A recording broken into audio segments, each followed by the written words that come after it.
Olá, tudo bem, pessoal?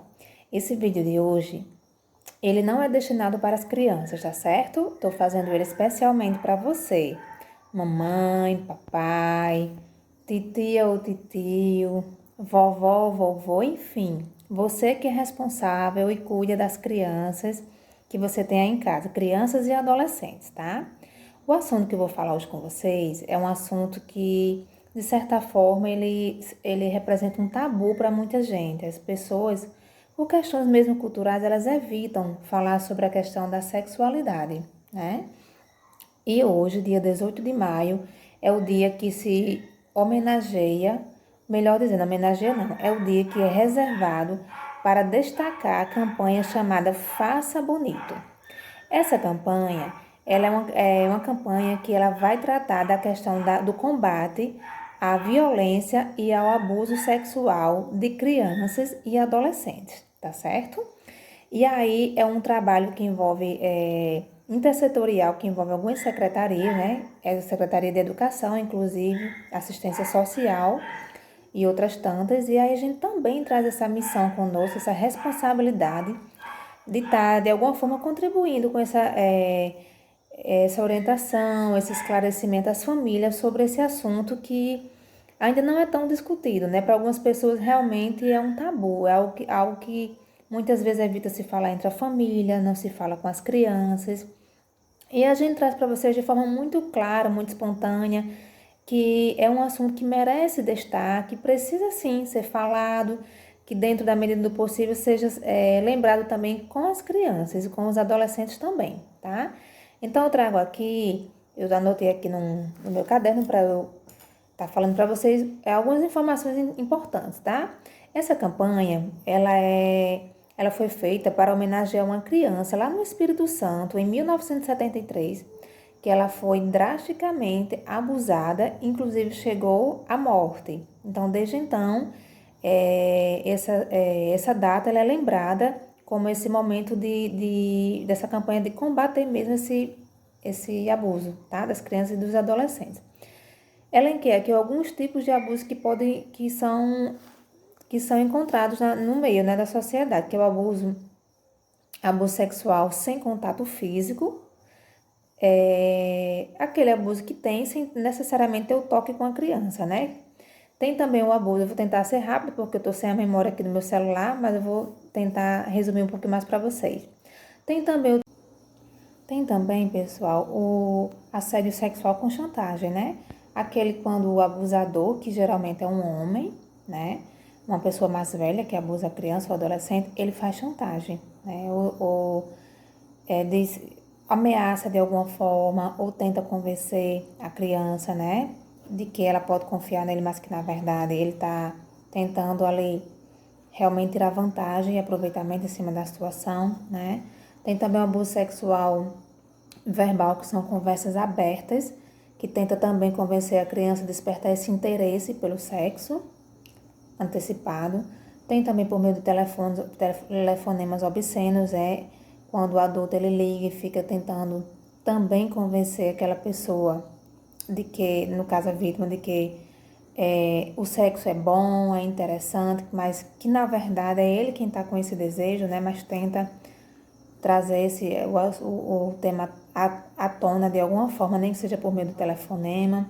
Tem o exibicionismo, que é o ato de mostrar os órgãos ou manipular os próprios órgãos genitais diante de outra pessoa, né? E tem o que é chamado de voyeurismo, que é o ato sexual, quando é o ato de observar fixamente os atos ou os órgãos sexuais de outra pessoa, que não quer que seja vista, né? E atenção, o ato sexual é algo inerente ao ser humano, né? Mas é responsabilidade do adulto distinguir o que é afeto e o que é o ato em si, não é verdade?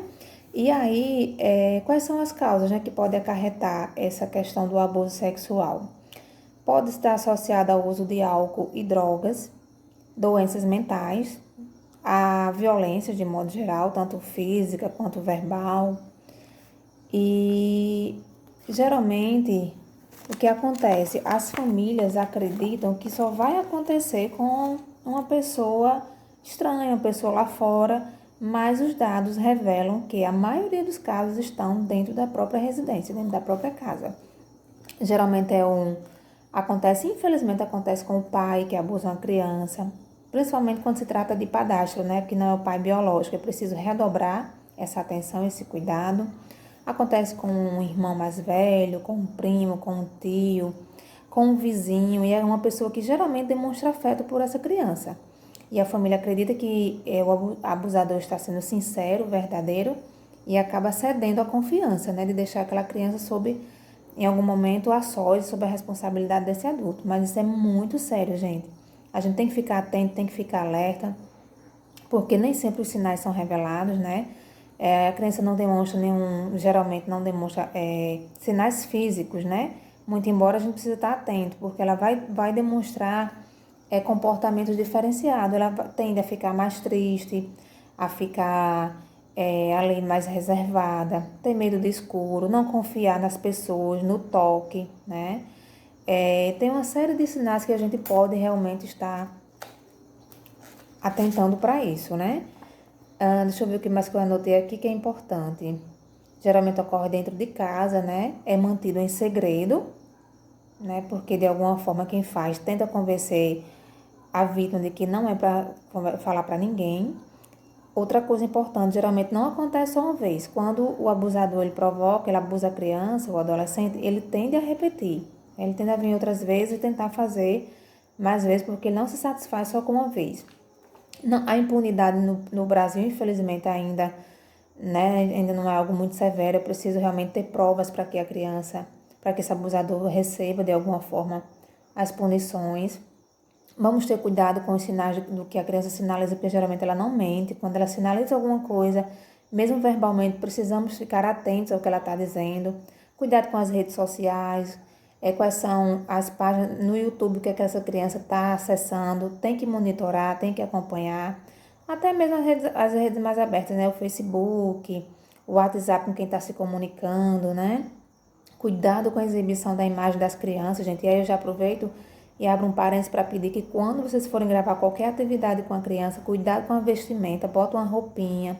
Não deixa a criança só de calcinha, só de cueca ou sem blusa, bota uma roupinha para que a gente não corra esse risco de estar exibindo a criança sem as devidas vestimentas, tá certo? O consentimento para para o abuso não é da criança, ela passa por um processo realmente de vitimação, né? Ou de ser convencido, ou de ser agredido, ou de ser obrigada a fazer. Tá certo? Deixa eu ver o que mais que seria importante. Independente de qualquer classe social, acontece. E assim, as consequências são muitas, né? Para essas crianças. Elas vão ter medo repentino e constante, como eu já mencionei. A dificuldade de se relacionar com outras pessoas. Ela vai apresentar comportamento agressivo, até com os outros coleguinhas e até com adultos também. Desconfia do contato do adulto, ela vai ficar mais isolada, vai demonstrar carência afetiva. E fora uma série de problemas que ela pode apresentar para o futuro, né? De aprendizagem, desenvolvimento, de ter medo até de se relacionar com outras pessoas, tá certo? Então é isso, gente. Teria muito mais informações para dar, mas o vídeo já está bastante longo, né? De forma resumida é isso. É ficarmos atentos ao comportamento das nossas crianças, com quem nós deixamos essas crianças, sobre a responsabilidade de quem, né? Não deixar sozinhas. E assim, ficar realmente atentos, porque quando a criança ela conquista a confiança dessa pessoa que cuida dela, de outra pessoa, da professora, ou da mãe, de um irmão, ela pode contar, ela pode se abrir mais, né? Então é importante que a gente, de forma afetiva, de forma com muito respeito, a gente tente conquistar a confiança das pessoas, dessas crianças e adolescentes com as quais nós convivemos, para que elas possam ter realmente essa abertura de dialogar sobre possíveis causas que venham acontecer desses abusos com elas, né? E aí, orientar também vocês e os próprios adolescentes de que o Disque 100 é o número que denuncia essas pessoas que provocam esse tipo de abuso, tá certo? Então, é bem fácil, só discar o 100, que vai ser direcionado para alguém que pode estar ajudando essas crianças, tá bom? Então, é isso, gente. A princípio, são essas informações. Eu peço que vocês realmente dêem atenção ao assunto, né? E a gente ficar realmente atento para as crianças com as quais a gente convive, tá bom? Obrigada pela atenção.